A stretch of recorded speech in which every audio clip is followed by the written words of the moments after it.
আমার থেকে দূরে থাকবে মেয়ে। আমার আশেপাশে তোমার ছায়া আমি চাই না, নয়তো ভেঙে দেবো আমি সব নিয়ম, ভুলে যাবো সব পার্থক্য। তোমাকে তোমার থেকে কেড়ে বন্দি করে রাখবো খাঁচায়। তাই আবারও বলছি, স্টে অ্যাওয়ে ফ্রম মি, নয়তো জীবন্ত দাফন করে দেবো আমার পাশে। সুখে ধমকটাই ভয় পেলেও বুঝলো না আইহানের কথার সারমর্ম। বুঝলে ভয়ে না লজ্জায় কুকড়ে উঠত তার নারী সত্তা। কেটে গেছে 1 সপ্তাহ। এই 1 সপ্তাহে সুখ মুখোমুখি হয়নি আইহানের। অবশ্য সে মুখোমুখি হওয়ার সুযোগ অব্দি পায়নি। আইহান কখন আসে কখন যায় টের পায় না। সকালের খাবার প্রতিদিন টেবিলে সাজানো পায় সে, আর বাকি 2 বেলা রান্না সে নিজেই করে নেয়, আবার আইহানের জন্য রেখে দেয়। প্রথম দিন সে ভেবেছিল হয়তো আইহান এটা নিয়েও ঝামেলা করবে, কিন্তু আশ্চর্যকর বিষয়, সকালে ঘুম থেকে উঠে সে দেখে সব খাবার শেষ করে আইহান আবার সবটাই ধুয়ে পরিষ্কার করে রেখে দেয়। ব্যাপারটা সুখের কাছে খারাপ লাগে না। সুখ আজকেও ভেবে নেয় আইহান বাড়িতে নেই, সেই জন্য রাতে পরা রং শার্ট আর প্লাজো পরেই নিচে নেমে আসে সে। একেবারে খেয়ে দিয়ে রেডি হয়ে কলেজের উদ্দেশ্যে বেরিয়ে পড়বে। আজকে তার কলেজের প্রথম দিন, তাই একটু বেশি ভালো লাগছে তার। তার ইচ্ছা সে অনেক বড় সায়েন্টিস্ট হবে, পৃথিবীর বাইরে সকল অজানা রহস্য বের করবে। এই নিয়ে তার কৌতূহলের শেষ নেই। কত অজানা প্রশ্ন তার মনে বাসা বেঁধে আছে। সবটার উত্তর পেতে হলে তাকে নিজেকে বিজ্ঞানী হতে হবে, কারণ বেশিরভাগ বিজ্ঞানী দেশবাসীকে 100% ব্যাপার জানায় না। তারা যা খোঁজ করে তার 1.05% পৃথিবীর মানুষকে জানায়। এই থেকে তার এসব ব্যাপারে কিউরিওসিটি আরো বেশি। এই পৃথিবীর বাইরে কি আরো কোনো জীবন আছে, তাদের থেকে সম্পূর্ণ ভিন্ন বা সম্পূর্ণ এক? এসব ভাবতে ভাবতে সুখ নিচে নেমে আসে, কিন্তু আজকে খাবার সাজানো পায় না টেবিলে। সুখ হতাশ হয়, তাহলে কি আজকে সে ভয়ঙ্কর ভাগ ফিরে আসেনি বাড়িতে? সুখের চিন্তা হয় তার নাম মাত্র স্বামীর জন্য এত কিসের ব্যস্ততা এই লোকটার ভেবে পায় না সে। কি কাজ করে এমন এই বান্দা? চুল খোপা করতে করতে সুখ এগিয়ে যায় রান্নাঘরের দিকে। চুল বেশি লম্বা হয়, খোপা করতে বেশি সময় প্রয়োজন হয় তার। সুখ খোপা করতে করতে এই চুলার সামনে এসে দাঁড়ায়। পাশে চপস্টিক ছিল, তা গুজে দেয় খোপার ভিতর। হঠাৎ করেই কানে আসে কাঁচ ভাঙার শব্দ। হাতকে পিছনে ঘুরতেই তার চোখ কপালে উঠে যায়। অর্ধনগ্ন আইহানকে দেখে বুক কেঁপে ওঠে সুখের। তার উপর মনে পড়ে যায় সে ওড়না আনেনি। সে তো ভেবেছিল বাড়িতে কেউ নেই, কিন্তু এই জলজ্যান্ত মানুষটা তার সামনে দাঁড়িয়ে আছে, তাও ভ্যাবলার মতো মুখ হা করে। লজ্জা শরমে দ্রুত পায়ে স্থান ত্যাগ করতে গিয়েই পড়ে যেতে নিলেই তার কোমর আঁকড়ে ধরে পুরুষালী শক্ত হাত। সুখ বুঝি আর বেঁচে থাকবে? সে তো লজ্জাতে সেখানেই মরিমরি অবস্থা। মনে প্রাণে প্রার্থনা করতে থাকে, ইয়া আল্লাহ, আমাকে ফাঁক করো, আমি ঢুকে যাই, তবে এই লজ্জার হাত থেকে আমায় বাঁচিয়ে নাও। ছি ছি, কি ভাবছে এই লোক এখন? একে তো সেদিন গাড়িতে করা কাজ, আবার আজকে এমন দশায়, নিশ্চয়ই আমাকে নিয়ে বাজে ধারণা বসে গেছে তার মাথায়। ক্লান্ত দুপুর। লন্ডনের রাস্তা দিয়ে হেঁটে চলেছে এক বিষণ্ণ তরুণী। হাতে তার ফুলের ঝুড়ি, আরেকটি হাত দিয়ে ধরে রেখেছে গোলাপি রঙের সাইকেল। একটু দূরে সুইস কলেজের দিকে তাকিয়ে দীর্ঘশ্বাস ফেলে সে। ক্লান্ত ভঙ্গিমায় এগিয়ে যায় কলেজের দিকে। এই অবেলায় ক্লাস টাইম শেষে এই কলেজে প্রবেশ করায় অনেকেই ড্যাব ড্যাব করে তাকিয়ে আছে তার দিকে, কিন্তু তাতে সে রমণীর বিন্দুমাত্র ভ্রুক্ষেপ নেই। পার্কিং এরিয়ায় নিজের সাইকেল পার্ক করার জায়গায় অন্য কারোর স্কুটি পার্ক করা দেখে মেজাজটা হালকা চটে গেল। চুপচাপ সাইকেলের পাশে পার্ক করে হাঁটা ধরে ক্লাসরুমের দিকে। ঘড়ির দিকে এক পলক তাকিয়ে হাঁটার গতি বাড়িয়ে দেয়। ক্লাসে প্রবেশ করে হতভম্ব রমণী। তার সিট আজ অন্য কারোর দখলে। ব্যাপারটায় বেঁধে চটে যায় রমণী। হনহনিয়ে এগিয়ে এসে সামনের বেঞ্চে বসা মেয়েটির সামনে। কে তুমি? আর আমার সিটে বসার সাহস পেলে কিভাবে? হঠাৎ এমন আক্রোশ ভরা কণ্ঠে মাথা তুলে তাকায় সুখ। বিরস চোখে সামনে তাকাতেই দেখা মেলে বাংলাদেশি বা ভারতীয় এক কন্যাকে। ভাষা যেহেতু বাংলা, তাই বাঙালি বললেই অনুমান করে নিল। সাথে মেয়েটি যে দাম্ভিক আর জেদি তাও বুঝে গেল নিমেষেই। আপনার সিট? কিন্তু এখানে তো কেউ বসা ছিল না, আমি ফাঁকা দেখে তো বসে গেছি। এই সিট আমার, এটা এই ক্লাসের প্রতিটা ব্যক্তিই জানে, তাই এরপর থেকে এখানে বসার সাহস করবে না, তা নাহলে আমার থেকে খারাপ কেউ হবে না। কথাটা কানে গেছে? সুখ চোখ পিটপিট করে তাকালো। মেয়েটার আচরণে বড্ড বিরক্ত হলো সে। তারা কি স্কুলে পড়ে নাকি সে সামান্য একটা বেঞ্চ নিয়ে মারামারি করতে লেগে যাবে? করা কিছু কথা শোনানোর ইচ্ছা হলেও নিজের ইচ্ছা পোষণ করলো না। একটু সরে গিয়ে মেয়েটাকে বসার জায়গা করে দিল। প্রথম দিন ঝামেলা চায় না সে। পরে কিছু 19-20 হলে সোজা রিপোর্ট যাবে রাক্ষসটার কাছে। পরে দেখা যাবে রাক্ষসটা পানিবিহীন তাকে গিলে ফেলেছে। একটু পরে ক্লাসে উপস্থিত হলেন প্রফেসর। শুরুতেই সবাইকে গুড নুন জানিয়ে লেকচার শুরু করে দিল। সুখ খুব মনোযোগ দিয়ে নোট করতে শুরু করে দিল। নোট করার ফাঁকেই চোখ গেল পাশে বসা রমণীর দিকে। রমণীর ঠোঁটে ভাঁজে কলম ঢুকিয়ে এক মনে তাকিয়ে আছে প্রফেসরের দিকে। পলক ফেলার নাম অব্দি নিচ্ছে না। সুখ এবার হয়তো বুঝলো মেয়েটার এমন হম্বিতম্বি করার কারণ। নিজের নোটের পাশাপাশি পাশের মেয়েটার নোটটাতেও কিছু গুরুত্বপূর্ণ পয়েন্টে লিখে দিল। দীর্ঘ 45 মিনিট ক্লাস করিয়ে বেরিয়ে যেতেই মেয়েটি দীর্ঘশ্বাস ফেলে ব্যাগ গোছাতে গিয়ে নজর গেল নিজের নোট খাতাতে গুছিয়ে কিছু ইম্পর্টেন্ট টপিক লেখা। মেয়েটি বুঝতে বাকি নেই কাজটা কার। মনে মনে অপরাধ বোধে চেপে ধরল তাকে। এক ছুটে বেরিয়ে গেল বাইরের দিকে। উদ্দেশ্য সুখকে খোঁজা। একটু দূরে যেতে পেয়েও গেল। আস্তে ধীরে এগিয়ে যাচ্ছে সুখ। রমণী দ্রুত পায়ে এগিয়ে সুখের সামনে দাঁড়িয়ে জোরে জোরে নিঃশ্বাস নিতে শুরু করলো। তখনকার ব্যবহারের জন্য সরি, বুঝলা? আসলে সামনের বেঞ্চে না বসলে ওই হিটলারকে দেখতে পেতাম না, তাই ওইখানে বসি আমি। সুখ মুচকি হাসলো। আমি বুঝতে পেরেছি, কিন্তু কথাটা ভালো করে বুঝিয়ে বলে হতো আপু। সবসময় এই জেদ রাগ এগুলো করতে নেই। কিছু জায়গায় শান্তভাবে চেয়ে নিলেও তো হয়। মেয়েটি হাসলো, সুখের দিকে হাত বাড়িয়ে দিল। আমি রোশনি, বাড়ি বাংলাদেশের চট্টগ্রামে।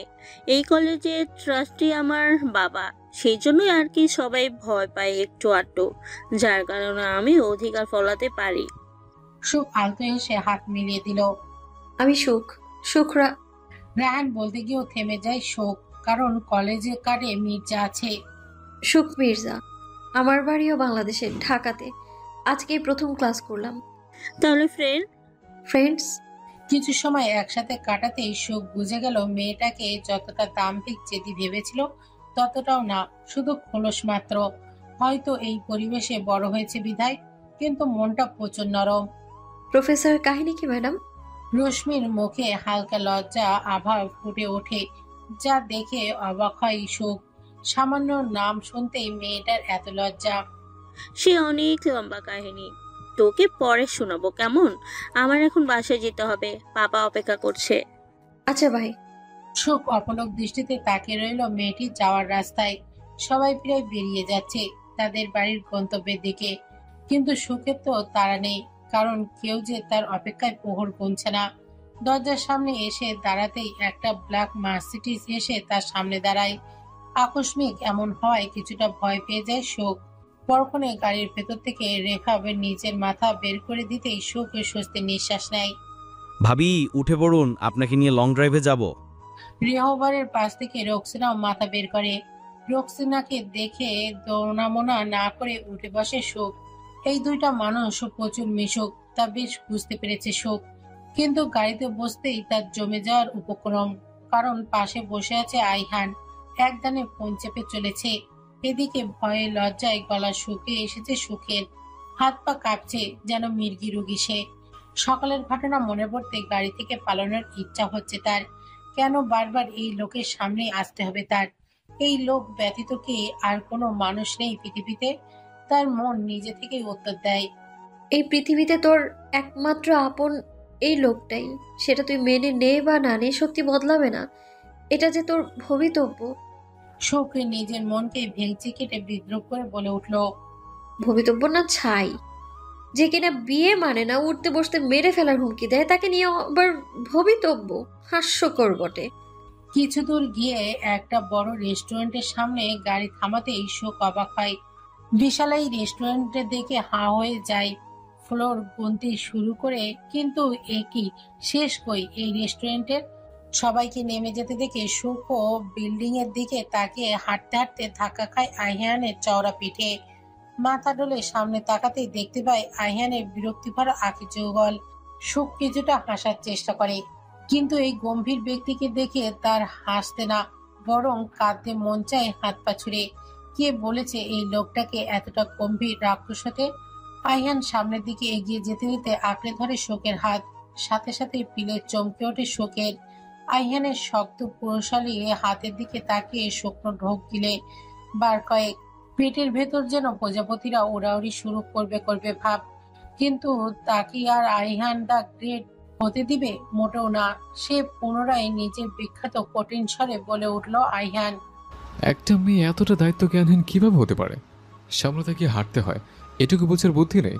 সে নাকি হবে সায়েন্টিস্ট। ইডিয়েট একটা। সুখের এই প্রথম ভয়ের বিপরীতে রাগ হলো। এই লোকটার সমস্যা কি? সব সময় কেন তাকে বকবে সে? ধরবে না সে এই লোকের হাত? এই মুহূর্তে ছেড়ে দিবে? যেই ভাবা সেই কাজ। আইহানের হাতের আজলা থেকে নিজের ছোট্ট হাতখানা বের করার জন্য রীতিমতো লাফালাফি মুসরমসলি শুরু করেও কোনো লাভ হলো না। হঠাৎ কই থেকে একটা হাত এসে সুখের হাতের উপর পড়তেই ক্ষিপ্ত দৃষ্টিতে তাকালো আইহান তার দিকে। সুখ নিজেও অবাক হলো তার হাত অন্য কেউ ধরাতে। লন্ডনের আভিজাত্য ফুটে ওঠে সেই শহরে থাকা প্রতিটি ক্লাব আর রেস্টুরেন্টের জন্য। সেখানকার বাড়িঘর থেকে রেস্টুরেন্টের পাশে মানুষের ভিড় থাকে অত্যাধিক। বিদেশের মাটিতে অনেকেই খোঁজে নিজের দেশি খাবার, আবার অনেকেই এই দেশের খাবারের স্বাদে হারিয়ে ফেলে নিজেদের দেশের স্বাদ। আবার কেউ মগ্ন হয় উচ্চ শব্দে বেজে যাওয়া বাদ্যযন্ত্রের সুরে। কেউ সময় দেয় নিজের প্রেয়সীকে, কেউ আবার কাজকে প্রেয়সীকে বানিয়ে নেয়। আবার কিছু বন্ধুমহলের হৈহুল্লোড়ে মেতে থাকে পরিবেশ। আইহানের অবস্থানও এই মুহূর্তে একটা নামিদামি রেস্তোরাঁতে।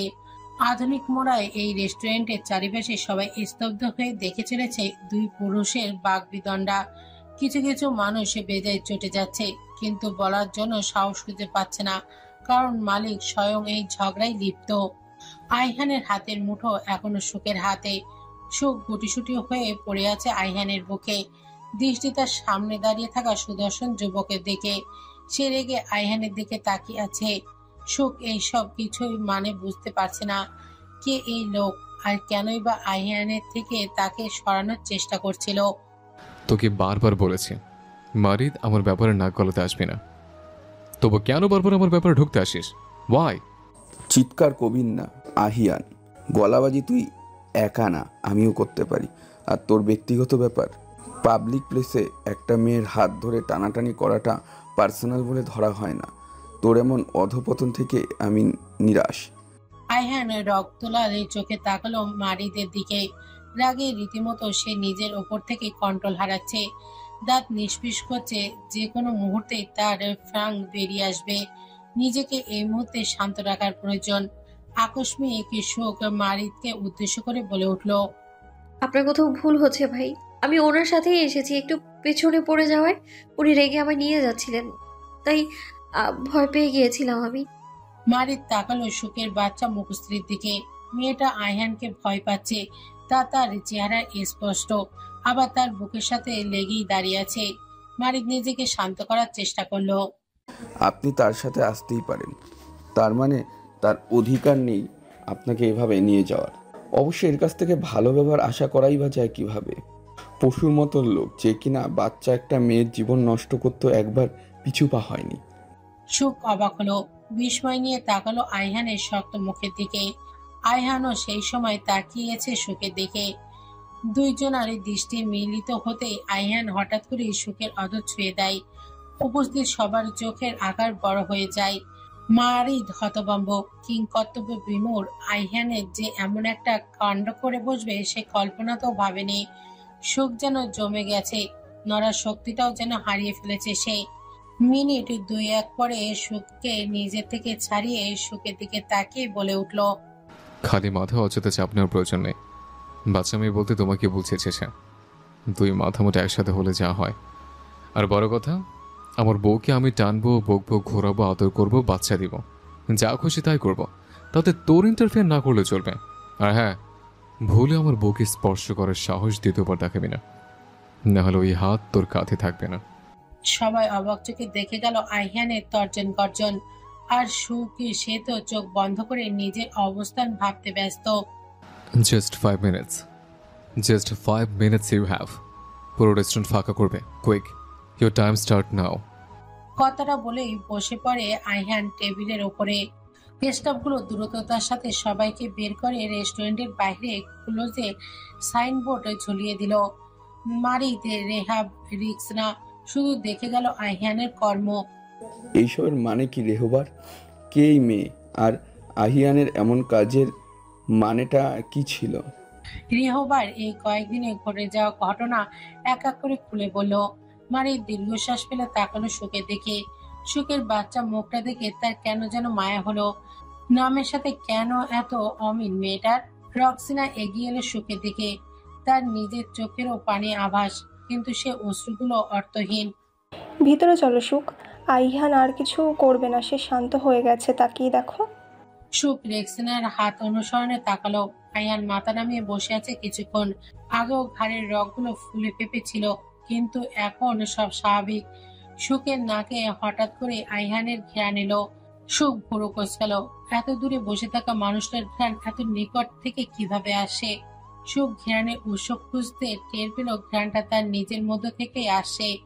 কি আজব এক গোলক দাদা আপনি। আহিয়ান নিজে কাছে টেনে এমন ভাবে ছুঁড়ে ফেলেন যেন আমি কোনো আবর্জনা, ঠিক যেভাবে 7 বছর আগে ছুঁড়ে ফেলেছিলেন। আপনাকে বুঝে ওঠার সাধ্যই তো আমার ছিল না কোনোদিন, কিন্তু আজ আমি নিজেকেও চিনতে পারছি না। এই যে আপনি আমাকে ছুঁয়ে দিলেন, তাতে আমার রাগ হওয়ার কথা ছিল, কান্না করার কথা ছিল, আপনার স্পর্শ পেয়ে নিজেকে ঘৃণা করার কথা ছিল আমার, কিন্তু দেখুন না, আমি অবাক হয়েছি, শিহরিত হয়েছি, আমি জমে গেছি আমি, তবুও আপনার ছোঁয়াকে ঘৃণা করতে পারিনি আমি। কেন পারিনি আহিয়ান? আয়ান মাথা হালানো অবস্থাতেই হাসলো। আয়ান খুব আস্তে বলা কথা শুনতে পায়, এটা তার গুণগুলোর মধ্যে একটা, কিন্তু সে সুখের মনে মনে বলা কথাগুলো স্পষ্ট শুনল। সবটাই কিভাবে? সবাই এক টেবিলে গোল হয়ে বসে আছে। মারিদ আর আইহান মুখোমুখি। তার আর আইহানের পাশে বসেছে রেহব, আর মারিদের পাশে বসেছে রিক্সনা, আর রিক্সনা আর রেহবের মাঝে বসেছে শোক। আরিয়ান ভুরুকুচকে কিছুক্ষণ তাকালেও কিছু বলল না। রেহবাব এবার সবার অ্যাটেনশন নিজের দিকে নিয়ে গলা খাকারি দিয়ে বলল, দেখ ভাই, আমার কালকে জন্মদিন, আর আমি জানি আমার অত কপাল নাই যে আমার ফ্রেন্ডগুলো আমাকে সারপ্রাইজ দিবে, তাই নিজের বার্থডে প্ল্যান নিজেকেই করতে হবে। আর আমি করেছিও তো। তোরা শুধু আসবি, এনজয় করবি, আমাকে গিফট দিবি, ব্যাস। আর কারণ আমি শুনবো না। আর আহিয়ান আর মারিদ ভাই, প্লিজ একদিনের জন্য নিজেদের শত্রুতা ভুলে যা। তোরা পার্টনার্স, তোদের শত্রুতা তোদের জন্য কতটা ক্ষতিকর তোরা জানিস, তবুও কেন করিস? আমার বাচ্চা নেই রেহবার, যে আমরা পার্সোনাল লাইফ আর প্রফেশনাল লাইফ এক করব। আর আমরা শত্রু না, শুধু আমাদের ভাবনাগুলো মিলে না। যেটাই আমার কাছে ঠিক সেটা তার কাছে ভুল, আর আমার কাছে যেটা ভুল সেটা হলেও তার কাছে হবে এটা তার বাচ্চামো, এইটুকু। মারিদের কথায় উপস্থিত সবাই হাসলো। আইহান তীক্ষ্ণ দৃষ্টি নিক্ষেপ করলো। মারিদের কথা তার পছন্দ হয়নি, কিন্তু অযথা তর্কে জড়াতে চায় না সে।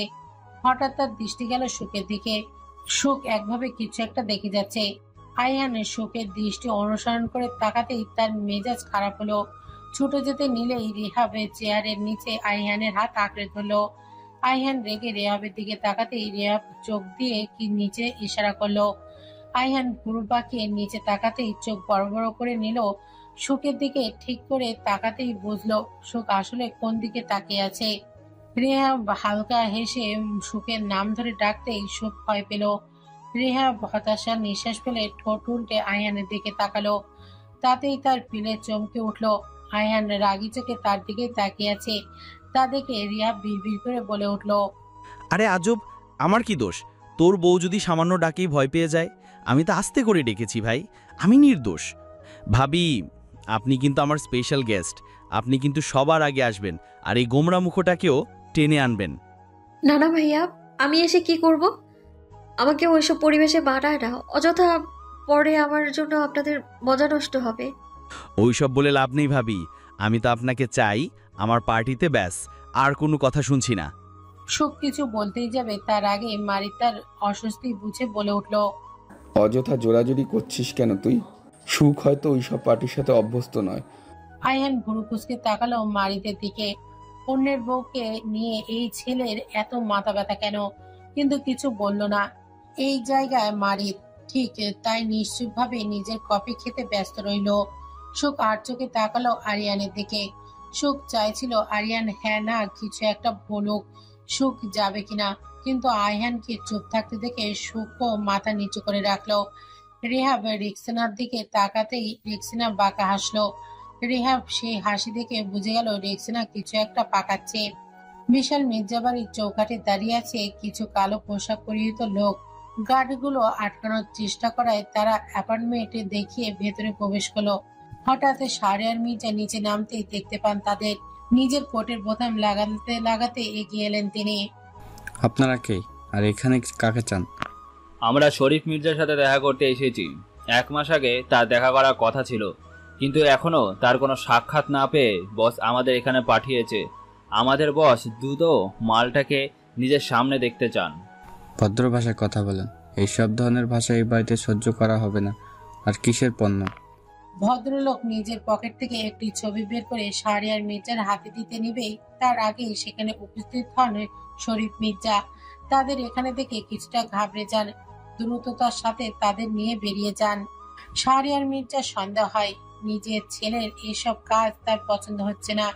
কাদের সাথে বর্তমানে তার উঠা বসা তা জানতে হবে ওনার। আর যত দ্রুত সম্ভব আয়ানকে দেশে ফেরাতে হবে, না হলে তার ছেলেকে দমানো সম্ভব হবে না। কিন্তু তার নাতি কি আদৌ শুনবে তার কথা? ফিরবে কি আইহান আবরার মির্জা দেশে? উদাস মনে বাড়িতে প্রবেশ করতেই সুখের কানে আসে কিছু অযাচিত ডাক। আইহান তাকে বাড়িতে রেখেই কোথায় যেন চলে গেছে। কই গেছে তা জানে না সুখ, জিজ্ঞেস করার সাহসটুকু যেন তার নেই। হতাশ নিঃশ্বাস ত্যাগ করে নিজের ঘরে প্রবেশ করতেই থমকে যায় সুখ। খুশিতে চকচক করে ওঠে সুখের চোখ জোড়া। এক ছুটে বিছানার উপরে থাকা পোমেরাইয়ান কুকুরটির কাছে ছুটে যায়।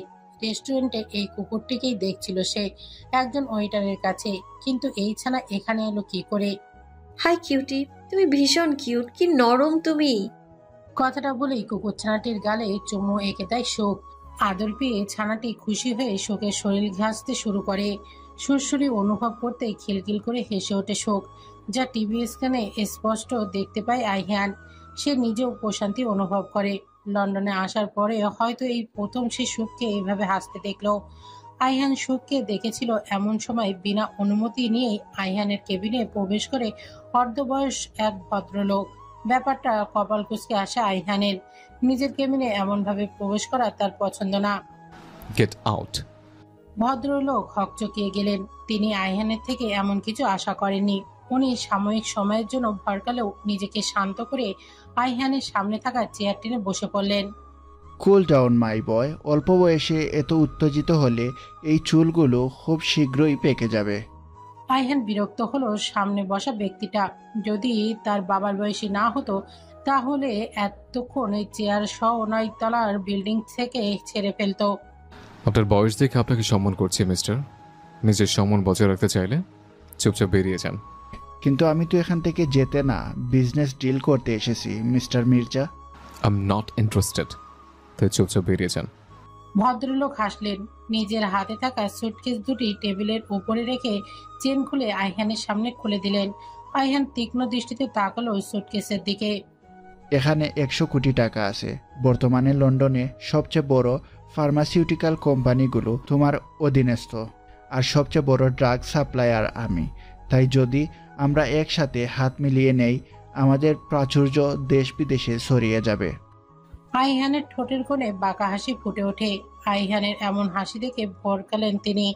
আইহান যে আগাগোড়া রহস্য দিয়ে মোড়ানো তা বেশ বুঝে গেলেন তিনি। তার পৌর কপালে বিন্দু বিন্দু ঘাম জমতে আরম্ভ করেছে। এসির মধ্যে এমন অস্থির কেন লাগছে তার?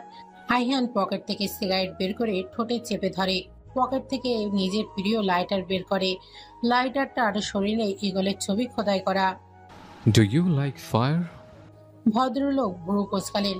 আগুনকে বা পছন্দ করবে? আগুনের ভয়ার্থতা সম্পর্কে ছোট্ট শিশু অবগত। আগুনকে পছন্দ করো ইয়াং বয়। আগুন ভয় পাওয়ার জিনিস, পছন্দ করার জিনিস না। I like your answer mister. আগুনের থেকে সর্বদা দূরে থাকতে হয়, তার কাছে আসলে পড়ে যাওয়ার সম্ভাবনা প্রবল। কথাটা বলে হাতের লাইটারটা ছুঁড়ে ফেললেন টাক্সের ব্যাগের ওপর। সাথে সাথে আগুন ছড়িয়ে গেল টাকার ব্যাগেও। ভদ্রলোক আটকে উঠলেন। সিকিউরিটি গার্ড বলে চিল্লিয়ে উঠলেন, কিন্তু কেউ ভেতরে প্রবেশ করল না। কারণ আইহান তাদের ডাকেনি। আর বিনা অনুমতিতে কেবিনে আশেপাশে যাওয়ার মানে সাপের লেজে পা দেওয়া। প্রাণের মায়া থাকে না কার।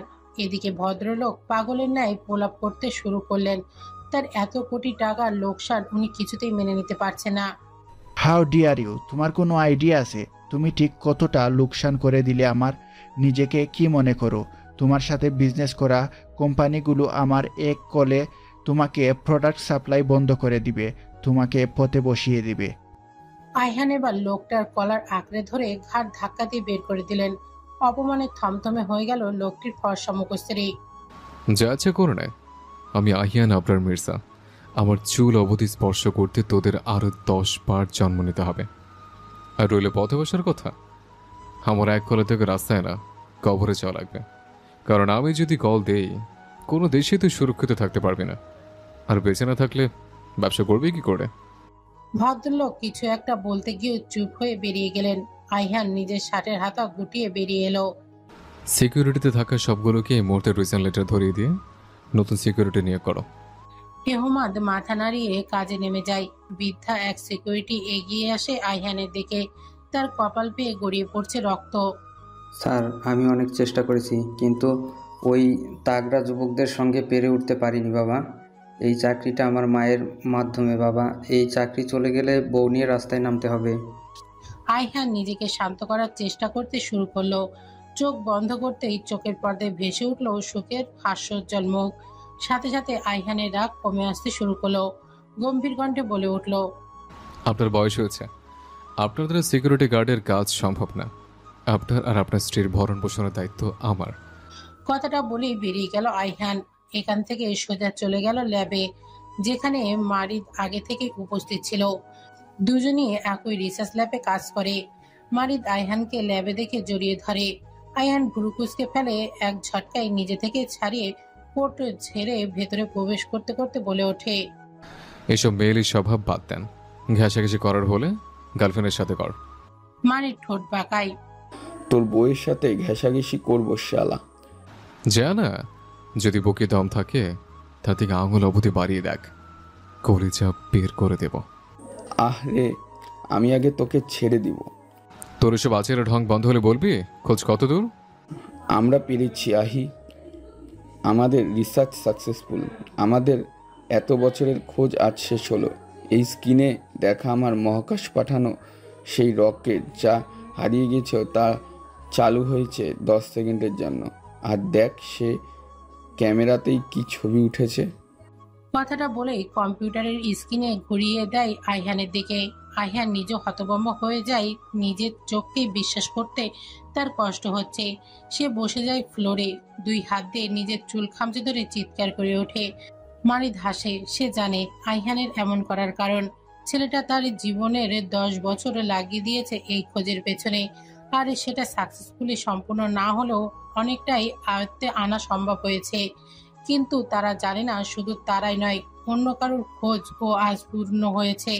তাদের লক্ষ্য তারা পেয়ে গেছে। এখন শুধু সবটা জোড়া লাগানোর পালা। বিছানায় এলোমেলো হয়ে ঘুমিয়ে আছে সুখ। তার বুকের কাছে গুটিসুটি হয়ে ঘুমিয়ে আছে কুকুরছানা। তার নাম দিয়েছে সুখ প্যারি। এই নামটা রাখার পেছনে তার বিরাট এক বর্ণনা রয়েছে, যার সারসংক্ষেপ হিসেবে দাঁড়ায় কুকুরের ছানাটা অত্যাধিক কিউট, কিন্তু বিদেশি, তাই তার জন্য রাখা বিদেশি নাম, যার বাংলা অর্থ প্রণয়নী। শব্দটা সে কোথাও একটা শুনেছিল, তাই নামটা রেখে দেয়। ক্লান্ত আইহান বাড়িতে প্রবেশ করে সোজা চলে যায় সুখের জন্য বরাদ্দকৃত রুমের সামনে। সেখানে সুখের বুকে ছানাটিকে দেখে সে ভুরু কুঁচকে ফেলে। তার বউ তার বুকে অন্য কারোর অবস্থান তার পছন্দ হলো না, বরং ছানাটিকে অন্য পাশে শুয়ে দিয়ে নিজেই সুখের বুকে মাথা রেখে শুয়ে পড়ে। গালে থুতনিতে মোলায়েম কিছুর আভাস পেতেই সুখ নিজে আর একটু এগিয়ে এসে ঘুমের মধ্যেই আইহানের চুলে নিজের মুখ ঘষে আবারও ঘুমিয়ে পড়ে। গাছের ফাঁক দিয়ে এক ফালি সূর্যের আলো ছড়িয়ে পড়তে শুরু করেছে বন্ধ রুম জুড়ে। কাল রাতে ঘরের পর্দা খুলে রাখায় সূর্যি মামা অসুবিধা হয় না আইহানের বউকে স্পর্শ করতে। সুখ পিটপিট করে তাকে আলতো হাসলো। সে ভেবে রেখেছে এখনই তার বুকে তার প্যারি ঘুমিয়ে আছে। যার নরম লোম থাকে স্পর্শ করছে। সুখ বিনা কিছু ভেবেই নিজের অদর বসিয়ে দেয় আইহানের চুলে। সাথে সাথে ঘুমের আবেশে হালকা বন্ধ থাকা চোখজোড়া বড় বড় হয়ে যায়। তার সম্পূর্ণ শরীর কেঁপে ওঠে।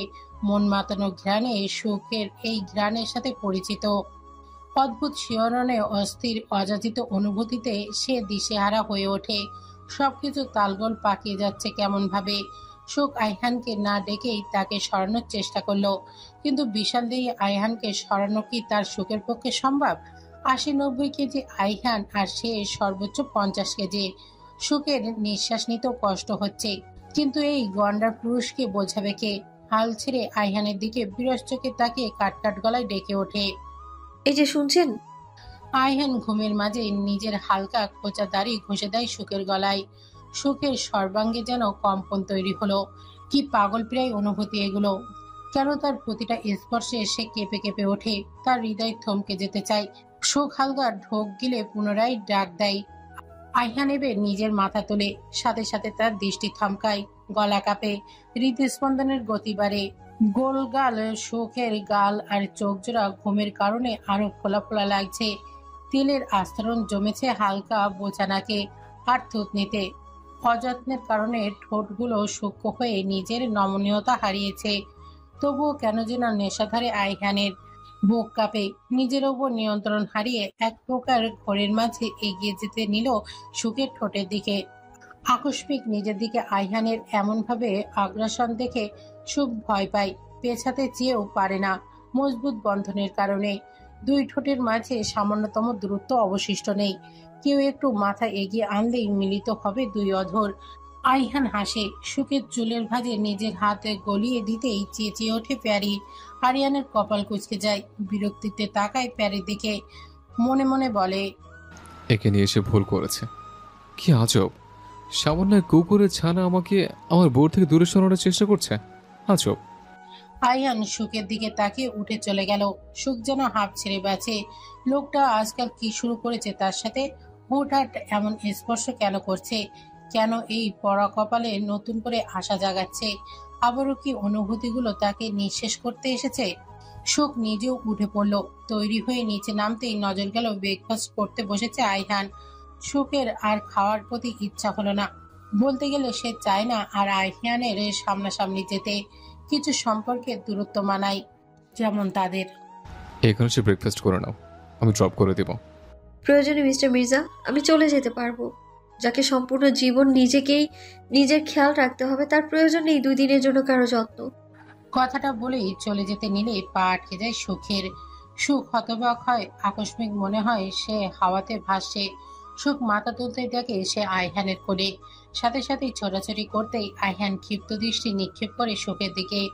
সুখকে নিয়েই চেয়ারে বসে পড়ে আইহান। এক হাত দিয়ে সুখের কোমর আঁকড়ে ধরে হাসকি সুরে বলে ওঠে, আমি মাথায় ওঠাতে জানলে মাথা থেকে ধাক্কা দিয়ে মাটিতে নামাতেও জানি। তাই আমাকে এসব ভাব দেখিয়ে লাভ নেই হ্যাপিনেস। এক কথা বারবার বলতে পছন্দ করি না আমি। সুখ কম্পিত কণ্ঠে আইহানের হাত ছাড়ানোর চেষ্টা করতে করতে বলে ওঠে, প্লিজ নিচে নামান আমায়, আমি চেয়ারে বসে খেয়ে নিব। সেটা আমাকে না করার আগে বোঝা উচিত ছিল। দ্রুত ফিনিশ করো, যত দেরি হবে ততটা দীর্ঘ হবে বন্ধন। সুখ জানে এই লোকের সাথে জেদ করে লাভ নেই। একবার জেদ করেছিল 7 বছর আগে, যার কারণে আজ সে এই লোকের স্ত্রী। সুখ কোনো রকম ব্রেড স্যান্ডউইচ একটা খেয়ে ঝটপট উঠে পড়ে। সে খাওয়াতে এতটা ব্যস্ত ছিল যে টের অব্দি পেল না। একজোড়া মোহনীয় দৃষ্টি যা নিজের কাছে হেরে তার দাসত্ব স্বীকার করতে প্রস্তুত হয়ে গেছে। আইহান সুখকে নিয়ে রওনা দিল ভার্সিটির উদ্দেশ্যে। শহরের দিকে আসতেই জ্যামে আটকা পড়ল আইহানের গাড়ি। বিরক্তিতে কপাল কুঁচকে সিটে শরীর এলিয়ে দিল। কেমন জানি অদ্ভুত অনুভূতি হচ্ছে। বুকটা তীব্র ব্যথাতে জর্জরিত হয়ে আছে, কিন্তু কেন সে বুঝতে পারছে না। এমন এক ব্যথা উঠেছিল তার 20তম জন্মদিনে, যেদিন তার জীবনে 3টা ঘটনা ঘটেছিল। তার জন্মদাগ পরিণত হয়েছিল ঈগল রূপে, আর পিঠে গজিয়েছিল ডানা। আইহান তাকালো পাশের সিটে। তাকাতেই অবাক হয়। সুখ চুপচাপ বসে আছে, কোনো নড়চড় করছে না।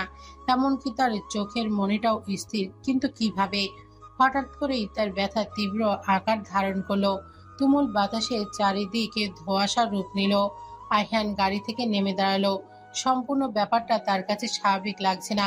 এটা কোনো প্রকৃতির দুর্যোগ এর সংকেত না। আকস্মিক তাকে ঘিরে ধরল অসংখ্য বাদর। আইহান বাঁকা হাসে। তার ধারণাই ঠিক। সে শান্ত ভঙ্গিতে পকেটে হাত দিয়ে গাড়িতে হেলান দিয়ে দাঁড়িয়ে রইল। ঘড়ির দিকে তাকাতেই দেখে ঘড়ির সময় স্থির হয়ে আছে। সামনে আসো, এসব বাচ্চামি করে লাভ নেই। নিজেদের পরিচয় দাও। আমার দীর্ঘ 10 বছর অপেক্ষার ফল দাও। আমাকে আমার পরিচয় দাও। কে আমি আর কে তোমরা? কেন আমি এমন?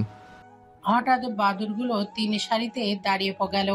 তাদের সামনে এসে দাঁড়ালো 3 জন, যাদের শরীরে পাখা দিয়ে ঢাকা। 2 জনার পাখা কালো। শুধুমাত্র মাঝখানে দণ্ডায়মান মেয়েটির পাখা সাদা আর নীলের সংমিশ্রণে তৈরি। আইহান অবাক হলো। এদের ডানা আর তার ডানা সম্পূর্ণ এক, শুধু রং ভিন্ন। কিন্তু কেন? হঠাৎ বাপাশে দাঁড়ানো যুবকটি 2 হাত মেলে এগিয়ে আস্তে আস্তে বলল, হ্যালো ক্রাজিন ব্রো, কেমন আছো? Long time no see. কথাটা বলেই দৌড়ে কাছে এগিয়ে আসতে নিলে মেয়েটি ঝড়ের বেগে তাকে আটকে দেয়। এক থাপ্পড় দেবো ইডিয়েট, বলছিলাম না কোনো ধরনের অস্থিরতা দেখাবি না। কিং শুনলে তোকে 10 দিন রক্ত দিবে না, তখন মানুষদের মতো খাস পাতা খাস। যুবকের হাস্যোজ্জ্বল মুখটা সাথে সাথেই চুপসে গেল। আইহান বিরক্ত হলো এদের কাহিনী দেখে। উল্টো হেঁটে গাড়ির দিকে অগ্রসর হওয়ার আগে আরেকজন ঝড়ের বেগে এসে তার সামনে দাঁড়িয়ে যায়। আপনাকে আমাদের সাথে যেতে হবে। আপনি আমাদের রিসার্চের একটা অংশ হতে চলেছেন। আইহান ভুরু কোঁচকায়। অ্যান্ড ইউ থিঙ্ক আমি আপনার কথায় রাজি হয়ে যাব? তাহলে সেটা তোমার ভুল ধারণা। সামান্য মানুষ হয়ে আমাকে না করা স্পর্ধা দেখানোর সাহস দেখাবেন না। আপনি সাধারণ মানুষ, আমাদের সাথে শক্তিতে পেরে উঠবেন। আয়ান বাঁকা হেসে 2 পকেটে হাত ঢুকিয়ে বলে ওঠে, আপনিও জানেন আর আমি কোনো সাধারণ মানুষ না, যার কারণে আপনারা নিজেদের প্ল্যানেট থেকে এত দূর এসেছেন। মেয়েটি এগিয়ে এলো আইহানের সামনে। দাঁড়িয়ে থাকা ছেলেটির কানে কানে বলে উঠল, এর সাথে তার আমি করো না এরিস। উই নিড হিম। একে ছাড়া প্যালেসে গেলে কিং আমাদের গর্দান নিবে। তোমার রাগ কিছু সময়ের জন্য ব্ল্যাক হোলে ছুঁড়ে মারো। সেকেন্ড 3 মাথায় সব আবারও স্বাভাবিক হয়ে গেল। সাথে সাথে তারাও গায়েব হয়ে গেল। আইহান খারাপ মেজাজ নিয়ে গাড়িতে প্রবেশ করতে অবাক হয়ে গেল। নিজের ল্যাবের মাথা নিচু করে বসে আছে আইহান। কি দিয়ে কি করবে কিছুই বোধগম্য হচ্ছে না তার। সবটাই বারবার এলোমেলো হয়ে যাচ্ছে। সে 3 জনের মতে তারা আইহানকে নিজের সাথে নিয়ে যেতে চায়। আর সেখানে যাওয়ার পরে কি হবে তা আইহান নিজেও জানে না। তাহলে সুখের কি হবে? কার কাছে রেখে যাবে সে তাকে? এই অচেনা ভিনদেশে আপন বলতে কেউ নেই সুখের। আর বাংলাদেশে ফেরত পাঠাতেও পারছে না, কারণ সেখানে যদি সুখ সেফ থাকতো দাদাজান কোনোদিনও সুখকে এই জায়গায় পাঠাতো না। মারিদ আইহানের চিন্তা মুখের দিকে তাকিয়ে তার দিকে কফির মগ এগিয়ে দিল। কি ভাবছিস এত? আইহান কিছুক্ষণ চুপ করে থেকে সবটা খুলে বলল, আমি কি করব আমি বুঝতে পারছি না। সুখকেও নিয়ে যা সাথে করে। মাথা খারাপ তোর? ওইখানে কেমন পরিস্থিতি, কেমন পরিবেশ, আদৌ একজন স্বাভাবিক মানুষ সেখানে থাকতে পারবে কিনা সেটাও জানি না আমি। তুই থাকতে এত চিন্তা কিসে? দেখ, ওটা তোর জগৎ না হলেও এক কাজ কর, তুই আগে সেখানে যা, ওখানে পরিস্থিতি বুঝে তারপর সুখকে নিয়ে যা। আর সেদিন তোকে সেখানকার ছবি তো দেখিয়েছিলাম, এত সুন্দর একটা জায়গায় হিংসতা বালাই অবধি আছে বলে মনে হয় না আমার। আর তার থেকে বড় কথা, তাদের প্রয়োজন বেশি, সেজন্য তারা নিজেরা এসেছে তোকে নিতে। সেহেতু তোর সব সত্য মেনে নিতে ওরা বাধ্য। আইহান সবটা মনোযোগ দিয়ে শুনল। তাদের সাথে দেখা হওয়ার পর থেকে আইহান নিজের মধ্যে আলাদা এক পরিবর্তন টের পাচ্ছে। তার ফাঙ্গাসগুলো শিরশির করছে। কিছুক্ষণ আগেও সুখকে দেখে তার রক্ত পিপাসা পেয়েছিল। ডানাগুলো আপন মনে বেরিয়ে আসতে চাচ্ছিল, যেন নিজের প্রতি সে কন্ট্রোল পাচ্ছে। কিন্তু এমন হওয়ার কারণ কি সে বুঝতে পারছে না। এমন হলে মানব জাতির মধ্যে লুকিয়ে থাকা অসম্ভব হয়ে উঠবে। ক্লান্ত শরীর নিয়ে আইহান বাড়ি ফিরে রাতে 10টার পরে। এতক্ষণ সবটা রিসার্চ করেছে, অনেক বই ঘেটেছে, কিন্তু ফলাফল আগের মতোই শূন্য। হতাশ নিঃশ্বাস ত্যাগ করে রিভানের শরীর এড়িয়ে দিতেই তার পায়ের কাছে এসে দাঁড়ায় প্যারি। আইহান বিরক্তি হয়ে তাকাতেই তার ফাঙ্গাসগুলো বেরিয়ে আসতে চায়। মারির অতিরিক্ত ব্যথায় আইহান চিৎকার করতে বাধ্য হয়। পুরো শরীর বেয়ে ছড়িয়ে পড়ছে বিষ ব্যথা। আইহান সহ্য করতে না পেরে মেঝেতে লুটিয়ে পড়ে গলার রগগুলো ফুলে পেঁপে ওঠে। প্যারি ভয়ে দৌড় দেয় সুখের ঘরের দিকে। সুখ তখন বই নিয়ে বসেছিল। কিছু রিসার্চের উপরে আর্টিকেল তৈরি করতে দিয়েছিল প্রফেসর, সেটাই মনোযোগ দিয়ে করছিল। হঠাৎ প্যারির এইভাবে দৌড়ে আসতে ভরকে ওঠে সুখ। তাকে 2 হাত দিয়ে কোলে নিতে গেলে সে বাইরের দিকে তাকিয়ে ডাকতে থাকে। সুখ ভুরু কুঁচকে তাকায় বাইরের দিকে। প্যারিকে এইভাবে ছুটতে দেখে নিজেও তাকে অনুসরণ করে বেরিয়ে আসে। সিঁড়ি দিয়ে নামতেই চোখ যায় আইহানের দিকে। সাথে সাথে আটকে ওঠে সুখ। দ্রুত পায়ে এগিয়ে যায় আইহানের দিকে। আইহান ব্যথায় নীল হয়ে আসা মুখটাকে নিজের হাতে নিয়ে কেঁদে ওঠে ভয়ে। আপনার কি হয়েছে? আপনি এসব কেন করছেন? আমি আমি কি ডক্টর ডাকবো? রেহেবার ভাইয়াকে একটা কল দিই। এই যে শুনছেন, আপনি কথা বলছেন না কেন? কি হয়েছে বলুন না প্লিজ, আমার ভয় লাগছে। আইহান আইহান ব্যথাতুর দৃষ্টি নিক্ষেপ করে সুখের দিকে। সুখ তখন আইহানের সারা মুখে গলায় হাত বোলাতে ব্যস্ত। আইহান কিছু সময়ের জন্য নিজের ব্যথা ভুলে যায়। সেইভাবে তাকিয়ে রয় চিন্তারত সুখের মুখের দিকে। সুখের চোখ দিয়ে গড়িয়ে পড়া প্রতিটা অশ্রুকণা তার জন্য করা চিন্তার জন্য। I'm obsessed with your happiness. I want your sweet blood. সুখ আইহানের এইসব কথার তাৎপর্য বুঝতে পারার আগেই সুখের গলায় নিজের ফাঙ্গার বসিয়ে দিয়ে সুখের রক্ত পান করতে শুরু করলো আইহান। সুখ ব্যথায় কুকিয়ে ওঠে। মিনিট 4-এর মাঝে জ্ঞান শূন্য হয়ে আইহানের বুকেই ঢলে পড়ে সুখ। আইহান সযত্নে আঁকড়ে নেয় সুখকে নিজের বুকের মাঝে। ঘড়িতে 12টার কাঁটা ছুঁতেই ধীরে ধীরে আইহানের সব ব্যথা কমে যায়। আইহান সুখকে বুকে নিয়ে উঠে বসলো। সুখের ঘুমন্ত মুখে নিজের অদর ছুঁয়ে দিয়ে আবারও বুকের সাথে মিশে নিল। সুখের চুলগুলো ঘাড় থেকে সরিয়ে নিজের সোচালো ফাঙ্গার দ্বারা করা দাগে অদর স্পর্শ করে। সরি হ্যাপিনেস, আমি নিজেকে থামাতে পারিনি। আমি নিজের উপর থেকে নিয়ন্ত্রণ হারিয়ে ফেলেছিলাম। কিন্তু এসব কেন হয়েছে আমি জানি না। এত বছরে যা হয়নি সেটা কোন কাল থেকে হচ্ছে আমার সাথে। হঠাৎ করে আইহানের দৃষ্টি চলে যায় ক্যালেন্ডারের দিকে। তারিখ দেখে ভুরু কুঁচকে ফেলে। আজকে তার জন্মদিন। তার জন্ম তারিখ আসল হলো 3 জুন। সব জায়গায় সে তারিখ বদলে করা হয়েছিল সেপ্টেম্বরের 3 তারিখ। তার কারণ অবশ্য সে জানে না। ছোটবেলায় তার বাবা করেছিল কাজটা, কোনোদিন এটা নিয়ে প্রশ্ন তোলেনি সে। আইহান হঠাৎ করে সুখকে ডিভানে শুয়ে দিয়ে নিজের আসল রূপে আসার চেষ্টা করে। নিজের পরিবর্তন থেকে আজ নিজে অবাক হলো সে। তার পাখা আগের থেকে আরো বড় হয়েছে, আর তার রং সম্পূর্ণ লাল রঙে পরিণত হয়ে গেছে। চোখের রংটা আগের থেকে উজ্জ্বল হয়েছে। অন্ধকারে যেন দ্যুতি ছড়াচ্ছে চারিদিকে। তলপেট থেকে কেমন একটা সূক্ষ্ম স্কিন ভেসে ওঠে। গালগুলো লোমশ হয়ে উঠছে। চুলগুলো রং পরিবর্তন করে অ্যাশের হালকা নীল রং নিয়েছে। চেহারাও আগের থেকে বেশি সাদা হয়ে যাচ্ছে। পায়ের নখগুলো ঈগলের মতো থাকলেও এখন হাতের নখগুলো কালো রং ধারণ করেছে।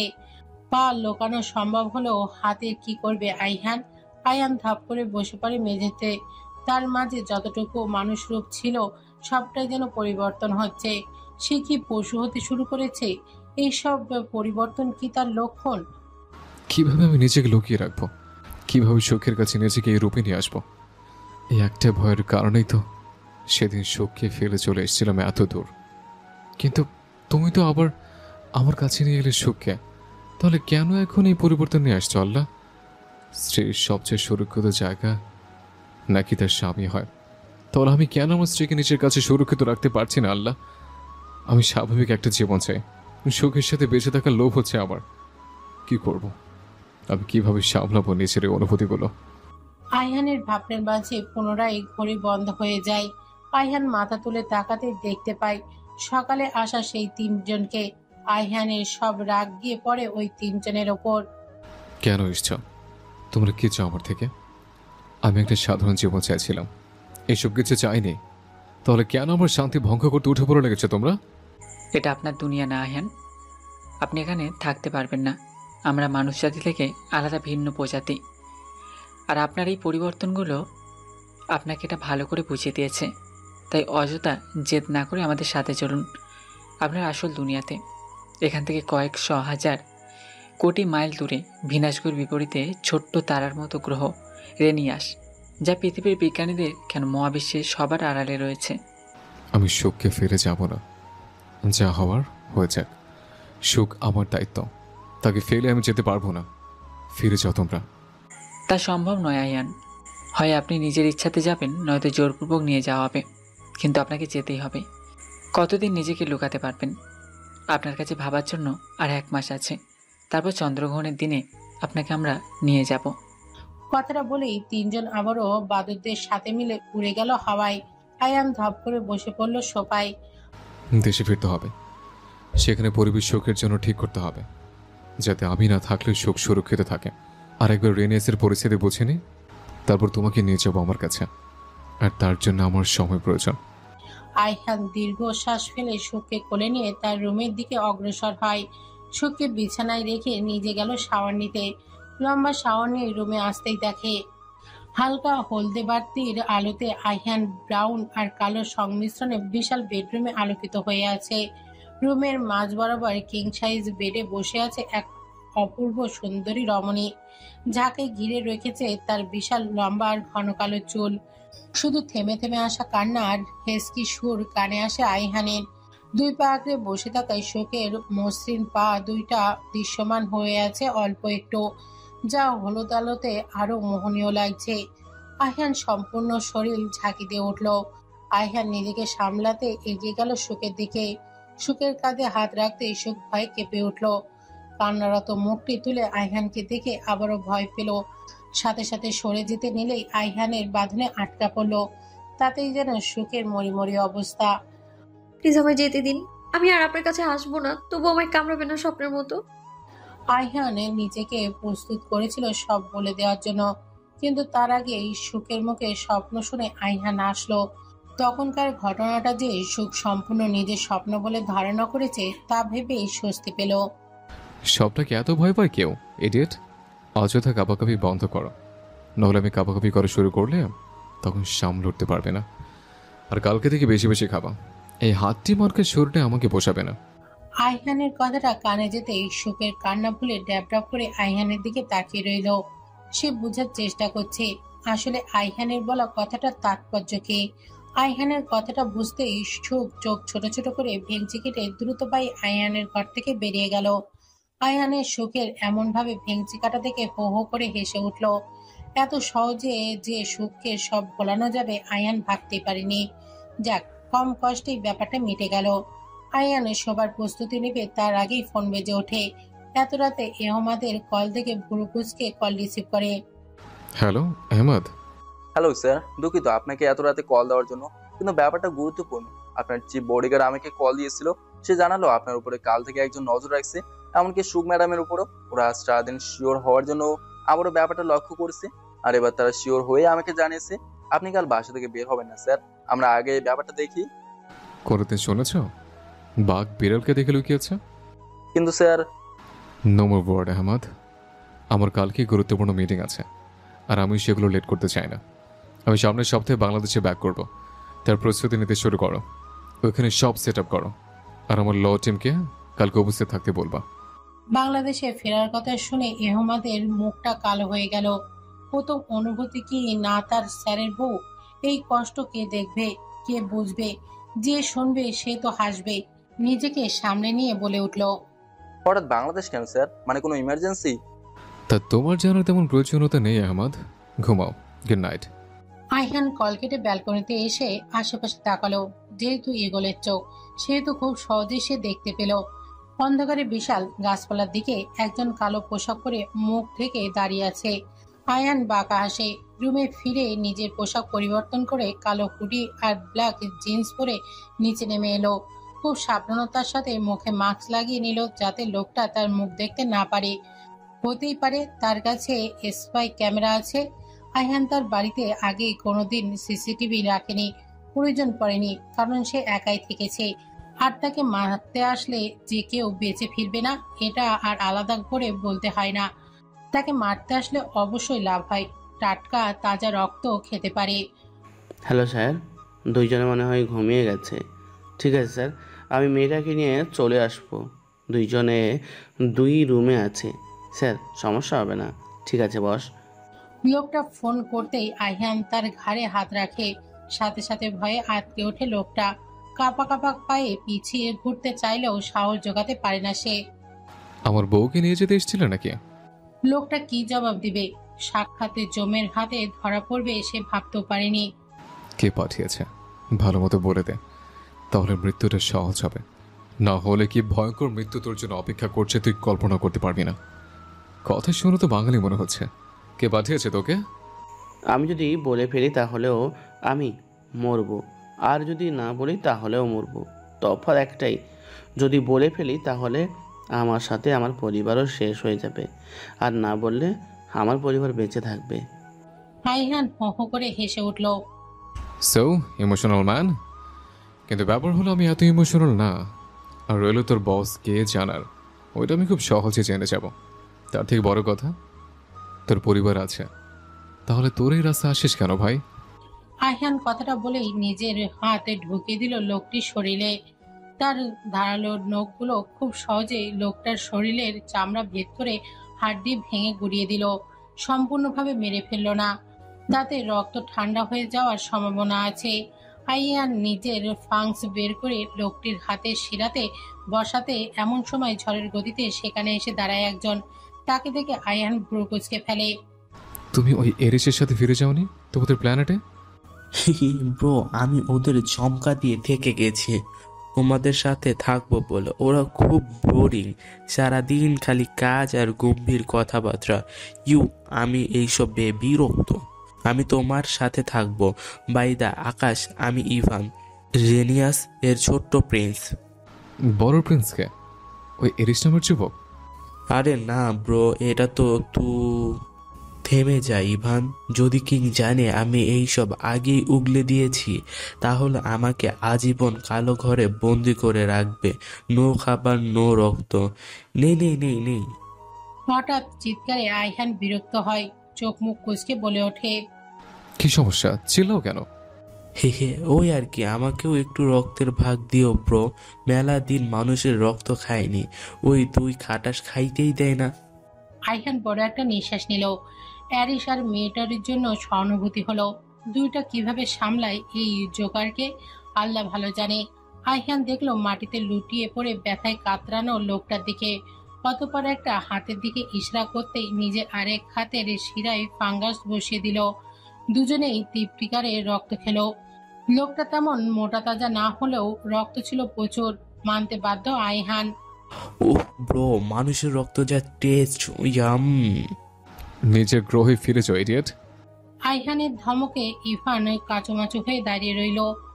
আইহান ভালোভাবে লক্ষ্য করলো ছেলেটাকে, উঁচু যুবকটিকে। তার মতো অত্যাধিক ফর্সা, উঁচু নাক, গোলগাল চেহারা, হালকা পার্পেলের এস মিশ্রিত চুল, চোখ দুটো পার্পেল কালার। আইহান ভাবলো ভ্যাম্পায়ারদের মধ্যে কি ভ্যারাইটি থাকে? বয়স আনুমানিক 24 কিংবা 25 হবে, কিন্তু চেহারা আর কাজকর্মে বাচ্চা ভাব স্পর্শ। আমি তোমার সাথে থাকি প্লিজ, আমার না পৃথিবী ঘোরার খুব ইচ্ছা, প্লিজ প্লিজ। আইহান ভাবলো বাড়িতে শোক আছে, ওকে এখানে রাখা রিস্ক হয়ে যাবে, তার থেকে ভালো পাঠিয়ে দেওয়া। কিন্তু পরক্ষণে ভাবলো এর থেকে অনেক কিছু জানা যাবে। বাড়িতে আমার বউ আছে, সে মানুষ, তাই তার থেকে ভুলও তাকাবে না। আর তার রক্ত খাওয়ার চেষ্টা করলে আমি নিজ হাতে তোমার ফ্যাংস তুলে তোমার গ্রহে ছুঁড়ে ফেলে দেব। কথা মাথায় ঢুকিয়ে ফেলো। ইভান নিজের 34টা দাঁত বের করে হেসে দিল।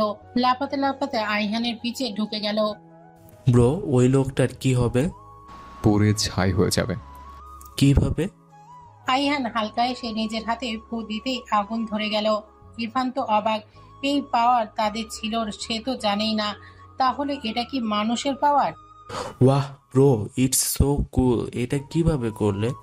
আমরা তো জানি না, আমি ড্যাডকেও কোনোদিন করতে দেখিনি। আমি নিজেও একটু আগে শাওয়ার নেওয়ার সময় জানতে পেরেছি। কথাটা বলেই লোকটাকে আগুনে পুড়িয়ে দিল। ইভান সাথে সাথে সিটি বাজিয়ে উঠল। ব্যাপারটা তার কাছে দারুণ লেগেছে। সকাল সকাল ঘুম থেকে উঠে চুল বাঁধতে বাঁধতে নিচে নামতেই যাবে, তখনই কানে এলো অচেনা এক যুবকের কণ্ঠ। সুখ ভুরু কোচকাল। আইহানের গম্ভীর গলা সে চিনে, এই কণ্ঠের গভীরতা খুঁজে পেল না সুখ। উচ্ছ্বসিত কণ্ঠ কানে এলো। সুখ সে শব্দ অনুযায়ী এগিয়ে গেল। বিশাল এক রুম, যার সামনের দরজা কাচের, সে দরজার উপরে আবার লেখা জিম। সুখ থতমত খেয়ে যায়, বাড়িতে আবার জিম? বড়লোকদের বড়লোকই ব্যাপার স্যাপার। সুখ ভেতরে প্রবেশ করতেই ভ্যাবাচাকা খেয়ে যায়। চোয়াল ঝুলে পড়েছিল নিচে। সে কি চোখে ঠিক দেখছে? আইহান পুশ আপ করছে আর তার পিঠের ওপর বসে আছে ইভান। সে চেল্লাচ্ছে আর চিয়াজ করছে। সুখের নজর যায় সর্বপ্রথম আইহানের দিকে। লুজ হাতা কাটা টি শার্ট পরে আছে, সেটা আবার ঘামের কারণে ভিজে গেছে। জিম করার কারণে ফোলা ফোলা বাইসেপ, হাত দুটো পুশ আপ করার কারণে রগগুলো স্পষ্ট বোঝা যাচ্ছে।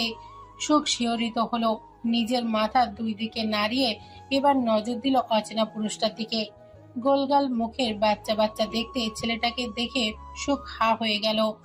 আনমনে মুখ দিয়ে বেরিয়ে এলো, মাশাআল্লাহ। হেই বিউটিফুল লেডি। সুখ আনমনে বলে উঠল, আপনি অনেক সুন্দর, একদম ফেরি প্রিন্সের মতো। সাথে সাথে আয়ানের হাত থেকে ডাম্বেল পড়ে গেল।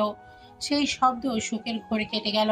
সাথে সাথে সুখ দু কদম পিছিয়ে যায়, কারণ ইভান একদম তার সামনে এসে দাঁড়িয়েছে। সুখ ভয় পেয়ে গেল। সে আনমনা হয়েছিল, তাই বলে এতটাও আনমনা হয়নি যে কেউ এত দূর থেকে হেঁটে আসবে আর সে টের অব্দি পাবে না। আমি ইভান, তুমি কে বিউটিফুল লেডি? সুখ নিজেকে সামনে বলে উঠল, আমি সুখের সম্পূর্ণ কথা বলার আগে আইহান পিছন থেকে ইভানের জ্যাকেট আঁকড়ে নিজের পিছে নিয়ে এলো। ফ্লার্ট করার জায়গা পাস না? তোর ভাবি হয়। না না, শুধু ভাবি না, ভাবি মা হয়।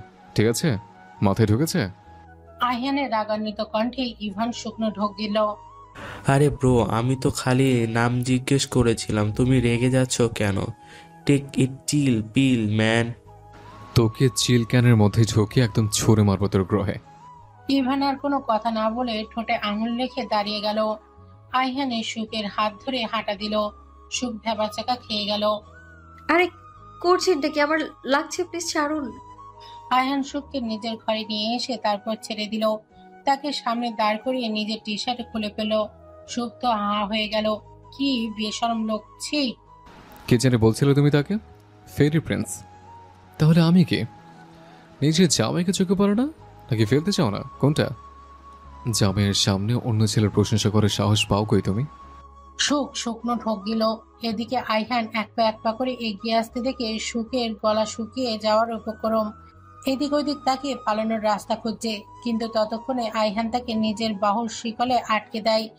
সুখের দেয়ালে সেটে দাঁড়িয়ে আছে। আইহান তার মুখের ওপর ঝুঁকে তার ভীত চোখের দিকে তাকিয়ে আছে এক মনে। চুল বেঁধে রাখার কারণে গলার সাইডে নীলচে দাগ স্পষ্ট দেখতে পেল আইহান। দাগটা তার নিজের করা, নিজের হিংস্রতার নমুনা। চোখের সামনে দেখতে পারল না আইহান। হাতে গিয়ে সেই জায়গায় স্লাইড করতেই কেঁপে ওঠে শোক। মুঠো করে নিজের জামা আঁকড়ে ধরে জোরে জোরে নিঃশ্বাস নিতে শুরু করে। আইহান তাদের দূরত্ব আরো ঘুচিয়ে ফেলে। হাত সরিয়ে জায়গাতে অধর রাখতেই সুখ শিহরণে লাফিয়ে ওঠে। পেটের ভেতর মোচড় দিয়ে ওঠে। সুখকে নড়াচড়া করতে দেখে বিরক্ত হয় আইহান। সাপের মতো মোচড়া মোচড়া করছে কেন? কি সমস্যা? কিছু করেছি আমি?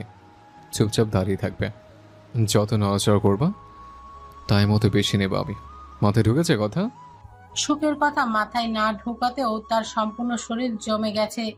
একে তো আইহানে খোঁচা খোঁচা দাড়ি তার সম্পূর্ণ শরীর কাটা দিয়ে উঠছে, তার উপরে গলাতে মুখ গুজে এই কথাগুলো বলছে আইহান। সুখ যে এখনো বেঁচে আছে এটাই তো ঢের। আইহানের সেদিকে ধ্যান নেই। সে সুখের গলায় নাক মুখ ডুবিয়ে জোরে জোরে নিঃশ্বাস নিচ্ছে, আবার একটু জোরেই নিঃশ্বাস ছাড়ছে। ছোট ছোট চুমুতে ভরিয়ে তুলছে সুখের ঘাড়। এক হাত দিয়ে আঁকড়ে ধরেছে সুখের ধনুকের মতো বাঁকানো কোমর, আরেক হাতে সুখের কাঁধের উপর দিয়ে দেয়ালে ঠেকিয়ে রাখা। I just love your smell. তোমার ঘ্রাণ আমাকে মাতাল করে তুলছে সুখ। মন চাইছে এই ঘ্রাণে হারিয়ে যেতে, তোমার নিঃশ্বাস সম্পূর্ণ ডুবে যেতে। কেন? সুখ বুঝে উত্তর দেওয়ার মতো অবস্থায় আছে। সে তো কখন জ্ঞান হারিয়ে নিজেকে সঁপে দিয়েছে আইহানের বুকে। আইহান গলা থেকে মুখ তুলে সুখের এমন কাণ্ডে হাসবে না রাখবে নিজেও বুঝে উঠতে পারল না। সামান্য ঘাড়ে মাথা দেওয়ায় এই অবস্থা হয় মেয়ের, তাহলে আরো গভীরে গেলে কি খুঁজে পাওয়া যাবে তাকে? সুখের ঘুম ভাঙে দুপুরের আরেকটু পরে। ঘুম ভাঙতেই নিজেকে বন্দিদশায় আবিষ্কার করে কেউ সাপের মতো পেঁচিয়ে রেখেছে তাকে। সুখ হাঁসফাঁস করতে লাগলো। ঘুমের মাঝেই ব্যাপারটাই চরম বিরক্ত হলো আইহান। সুখের বুকে মাথাটা ডুবিয়ে আবারও ঘুমে তলিয়ে গেল। এদিকে সুখের নাকে এসে বাড়ি খাচ্ছে আইহানের মন মাতানো ঘ্রাণ। আইহান সারা শরীর ঠান্ডা হয়ে আছে, হয়তো একটু আগেই শাওয়ার নিয়েছে, যার কারণে শরীর থেকে ঘ্রাণটাও আরো তীব্রভাবে আসছে। সুখের নজর গেল এবার আইহানের অ্যাডামস অ্যাপের দিকে। ঘোর লাগা দৃষ্টিতে তাকিয়ে রইল সেদিকে। আনমনেই সেখানে নিজের অদর স্পর্শ করে নিজে কেঁপে উঠল। আইহানও যে ঘুমের মাঝে কেঁপে উঠল, সে কম্পন সুখ স্পষ্ট টের পেল। সুখ মুখ তুলে তাকালো আইহানের দিকে। আইহানের খোঁচা খোঁচা দাঁড়িয়ে, গাঢ় লাল রক্ত জবার মতো ঠোঁট, ঘন পাপড়ি, তীক্ষ্ণ জোলাইন, কপালের চুলের আস্তরণ। আপনি ফেরি প্রিন্স না, আপনি ফেরি কিং। আপনি অনেক সুদর্শন, ব্যাপারটা যে কেউ মানতে বাধ্য হবে মির্জা সাহেব।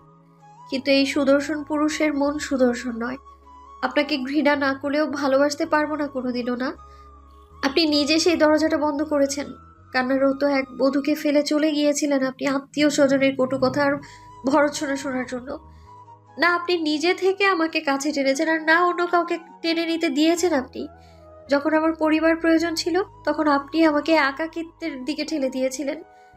আপনার জন্য আপনার মা আমায় হাজারো কথা শুনিয়েছে, আমি নাকি তার ছেলেকে তার থেকে কেড়ে নিয়েছি, আমি অপয়া, আরো কত কি। আপনি তো আমাকে তালাক দিতে চেয়েছিলেন, তাহলে এখন কেন এত কাছে টানছেন আপনি? আপনিও নিশ্চয়ই এই শরীরের জন্যই কাছে আসেন। হ্যাঁ, সব পুরুষ এক, শরীরের নেশায় তারা মাতোয়ারা। আপনিও আলাদা নন মির্জা সাহেব। অবশ্য মির্জাদের রক্তে ভক্ষণ ছাড়া আর কি বা আছে? বাবা রাতের অন্ধকারে বাজে হাতে ছুঁয়ে দিতে চায়, আর ছেলে দিনের আলোতে বৈধ অধিকার নিয়ে আসে। কথাটা বলে ডুকরে কেঁদে উঠল সুখ। দুই হাত দিয়ে আঁকড়ে ধরলো আইহানের শক্ত প্রশস্ত পিঠ। এতক্ষণ যাকে এত কথা শোনালো, তার বুকে মাথা দিয়ে কান্না করছে সুখ। কি আজব, যাকে ভক্ষণের সাথে তুলনা করে দিল, তার বুকেই আবার নিজের আশ্রয়স্থলে খুঁজতে চাইছে। এই নারী জাতিকে বোঝা যে কঠিন ব্যাপার। তারা কি চায় তারা হয়তো নিজেও বুঝতে পারে না মাঝে মধ্যে। আইহান চোখ খুলে তাকায় এবার।